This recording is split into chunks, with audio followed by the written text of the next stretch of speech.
Bus trips from Metro Manila to Bicol remain suspended at PITX following the onslaught of Typhoon Christine. The LTFRB ordered the suspension except for those trips for relief operations. This as several areas in Milaor and Naga City in Camarines Sur remain flooded. Passengers called on authorities to allow a few trips for them to be with their families. Siyempre sir, may mga kailangan din kami sa bahay. Mayroon naman darating na bagyo. Siyempre, preparation namin, hindi kami makapag-prepare kasi nandito kami. Siguro, ingay ko lang sa LTFRB, kahit kaunting bus lang, makakilos lang yung mga nandito sa Manila na makauwing Bicol.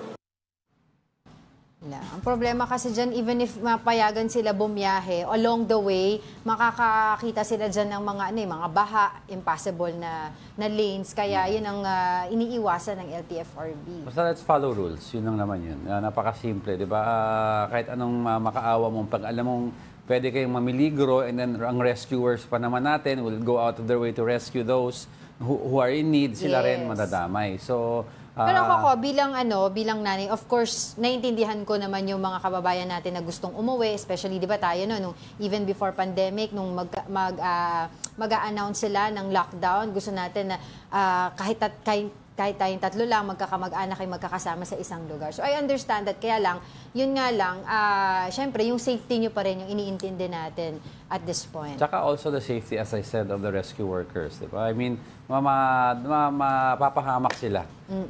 We want to minimize body count as much as possible, di ba? Anyway, madami pa naman holiday na pwedeng pag-usapan. Palapit na rin ang Pasko eh. Tsaka ang hirap, no, na ilang araw na since yung devastation nga nito brought about by Typhoon Christine or Severe Tropical Storm Christine. Until now, talaga yung mga kalsada, lubog pa rin sa baha. There are still nag-recover pa rin tayo. May mga puno na nagtumbahan pa rin. Although, sabi naman nila, tuloy-tuloy yung mga clearing operations.